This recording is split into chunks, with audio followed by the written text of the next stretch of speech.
4 افراد کو اپنے ساتھ جو ہے وہ 2 مرتبہ ایک چادر کے اندر اکٹھا فرمایا ہے۔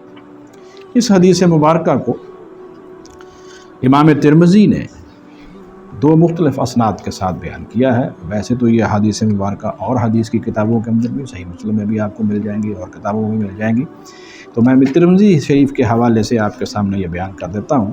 صحیح ترین حدیث ہیں یہ۔ ایک حدیث جو ہے وہ حضرت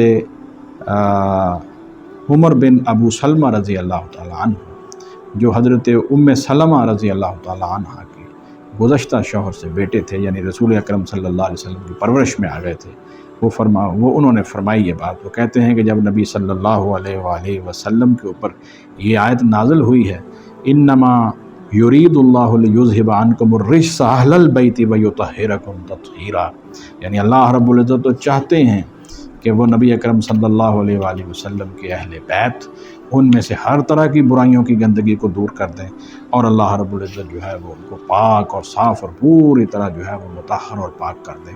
تو جب یہ آیت مبارکہ نازل ہوئی ہے تو نبی صلی اللہ علیہ وآلہ وسلم جو ہے اس وقت حضرت ام سلمہ رضی اللہ عنہ کے گھر میں تھے۔ آپ صلی اللہ علیہ وسلم نے حضرت فاطمہ، حضرت حسن اور حضرت حسین رضی اللہ تعالیٰ عنہ کو بلایا اور ان سب پر ایک چادر ڈال دی۔ حضرت علی رضی اللہ عنہ پیچھے تھے، ان پر بھی چادر ڈال دی۔ تو پھر فرمایا یا اللہ یہ سب میرے گھر والے ہیں، ان سے گندگی دور فرما دے، ہر طرح کی گندگی جو برائی ہے، برائیوں کی، وہ گندگیاں دور فرما دے اور انہیں خوب پاک صاف کر دے۔ تو نبی صلی اللہ علیہ وآلہ وسلم نے اپنے ساتھ سیدہ فاطمۃ الزہراء، حضرت حسن و حضرت حسین رضی اللہ تعالیٰ عنہ کے علاوہ علی رضی اللہ تعالیٰ عنہ کو بھی خاص طور پر شامل فرما کر آپ نے دعا فرمائی ہے کہ اللہ رب العزت علی رضی اللہ تعالیٰ عنہ کو بھی اہل بیت رسول صلی اللہ علیہ وسلم کے اندر شامل فرما لے۔ الفاظ یہ ہیں اللہم ہؤلاء اہل بیتی فاذھب عنہم الرجس وطہرہم تطہیرا۔ اس حدیث کے میں نے ایک ٹکڑا آپ کے سامنے بیان کیا ہے۔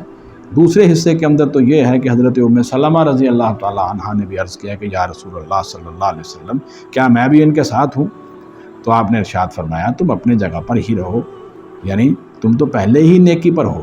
قال انت علی مکانک وانت علی خیر، یعنی آپ کو چادر میں آنے کی ضرورت نہیں ہے، آپ تو پہلے ہی خیر پر ہیں اور اللہ کے رسول کے گھر میں ہیں، یعنی اہل بیت رسول صلی اللہ علیہ وسلم میں آپ تو پہلے ہی شامل ہیں۔